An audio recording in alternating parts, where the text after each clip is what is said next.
Assalamualaikum warahmatullahi wabarakatuh. Kita kembali lagi di mata kuliah teori belajar. Hari ini kita akan belajar bersama tentang teori belajar sibernetik. Teori sibernetik sendiri itu merupakan teori belajar yang relatif baru dibandingkan teori yang sebelumnya kita bahas. Jadi di dalam teori ini berpendapat bahwa belajar itu adalah pengolahan informasi. Proses belajar memang penting di dalam teori ini, namun yang lebih penting itu adalah sistem informasinya. Sistem informasi ini yang diproses akan dipelajari siswa. Kemudian asumsi lain dari teori sibernetik ini adalah bahwa tidak ada satu proses belajar pun yang ideal untuk segala situasi dan yang cocok untuk semua siswa, sebab cara belajar sangat ditentukan oleh sistem informasi. Jadi di sini sudah mulai dengan sistem informasi sehingga siswa memperoleh pengetahuan secara tidak langsung. Biasanya seperti itu. Kemudian komponen proses informasi ini dibagi menjadi 3 berdasarkan perbedaan fungsi, kapasitas, dan juga bentuk informasi serta proses terjadi. Ketiga komponen tersebut adalah yang pertama sensori reseptor, merupakan sel tempat pertama kali informasi diterima dari luar. Kemudian tahapan kedua adanya working memory. Diasumsikan mampu menangkap informasi yang diberi perhatian oleh individu. Karakteristiknya itu memiliki kapasitas yang terbatas, kurang dari 7 slot, informasi yang didapat hanya mampu bertahan kurang lebih 15 detik apabila tanpa adanya upaya pengulangan.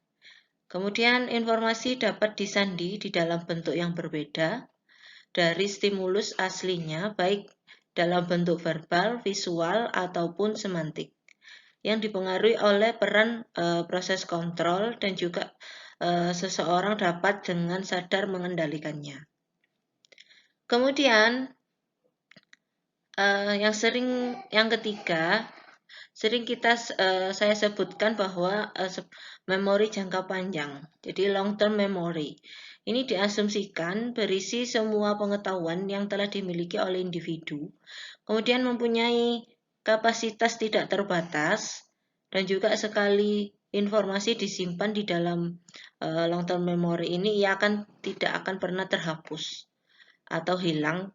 Persoalan lupa hanya disebabkan oleh kesulitan atau kegagalan memunculkan kembali informasi yang diperlukan. Artinya ketika seseorang mengalami saya tidak ingat atau lupa, berarti adanya kegagalan di dalam memunculkan kembali informasi yang akan diperlukan. Sehingga di dalam teori pemrosesan informasi ini diharapkan memang dalam pembelajaran paling tidak semua siswa di dalam kaitannya dengan pembelajaran ini paling tidak harus pada tingkatan long term memory. Kemudian ada beberapa tokoh yang ada 3 tokoh yang berpendapat pada teori sibernetik. Yang pertama adalah menurut Landa, kemudian Pas and Scott, dan juga Gagner. Apa sih menurut mereka? Kemudian di sini ada dari Landa. Jadi Landa ini berpikir ada 2 macam proses berpikir di dalam teori sibernetik. Yang pertama adalah proses belajar algoritmik dan yang kedua adalah cara berpikir yang heuristik. Proses belajar algoritmik ini maksudnya itu proses berpikir yang sistematis, kemudian ada tahapannya yang dilakukan secara urut, linier, konvergen, lurus menuju satu target tujuan. Contohnya di sini adalah kegiatan menelpon. Ketika kita melakukan kegiatan menelpon, jadi fokus kita pada satu tujuan atau satu orang. Kemudian menjalankan mesin mobil juga begitu, bagaimana cara kita supaya mesin ini dapat menyala. Jadi satu tujuan. Kemudian kegiatan menari. Menari ini sama ketika kita mempelajari suatu tarian, jadi kita hanya berpikir pada satu tujuan dan dilakukan dari beberapa tahapan. Ada lagi kalau dari IPA misalnya ketika ada praktikum membuat tape, jadi satu tujuan kita dari singkong, jadi singkong menuju bagaimana prosesnya sehingga bisa menjadi sebuah tape, maksudnya seperti itu. Dan ini biasa kita lakukan proses belajar algoritmik ini sehingga tidak bisa melakukan sistem atau cara berpikir yang heuristik. Heuristik itu maksudnya adalah menuju beberapa target tujuan sekaligus. Jadi konsepnya itu mengandung arti ganda dan juga penafsiran biasanya menuntut seseorang untuk menggunakan cara berpikir heuristik ini tahap tujuannya itu adalah lebih dari satu. Contohnya adalah operasi pemilihan atribut geometri. Jadi pada bidang geometri kan terdapat banyak hal. Jadi tidak hanya satu fokusnya, tetapi ada bangun lain dari geometri. Kemudian penemuan cara-cara pemecahan masalah. Jadi di sini ketika kita mengajukan sebuah masalah kepada siswa, artinya terdapat beberapa jawaban alternatif yang dipikirkan oleh siswa. Maksudnya seperti itu. Kemudian menurut Pas and Scott, terdapat dua cara berpikir siswa. Yang pertama adalah cara berpikir serialis. Yang kedua adalah cara berpikir Woolis atau menyeluruh. Jadi pendekatan serialis yang dikemukakan ini memiliki kesamaan dengan pendekatan algoritmik, sedangkan cara berpikir Woolis atau menyeluruh ini berpikir yang cenderung melompat ke depan, jadi langsung ke gambaran lengkap sebuah sistem informasi. Kemudian menurut Gagner, jadi hasil pembelajaran keluaran dari pemrosesan informasi yang berupa kecakapan manusia. Terdiri atas 5 tahapan. Yang pertama adalah adanya informasi verbal yang disampaikan oleh guru. Jadi hasil pembelajaran yang berupa informasi yang dinyatakan dalam bentuk verbal, baik tertulis maupun lisan. Kemudian yang kedua, kecakapan intelektual. Maksudnya adalah kemampuan individu di dalam melakukan interaksi. Jadi interaksi antara lingkungan dengan memahami simbol.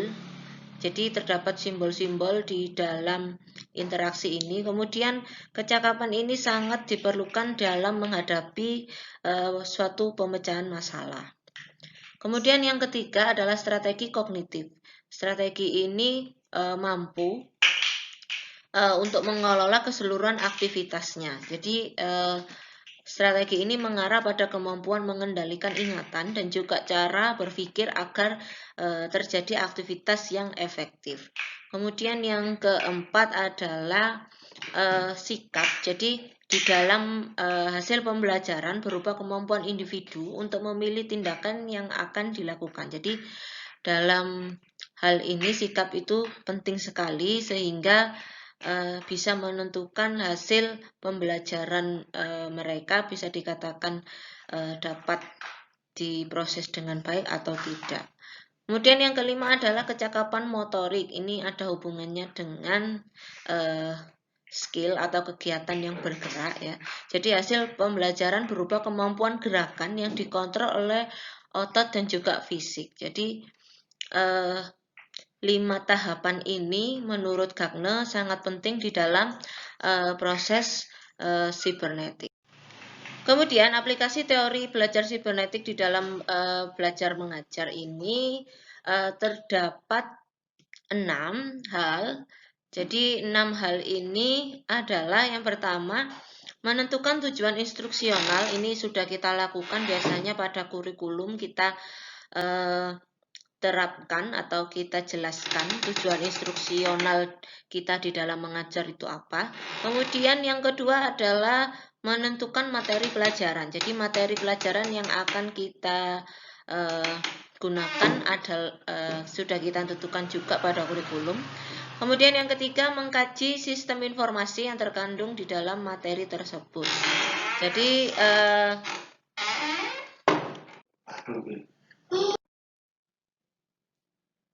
kemudian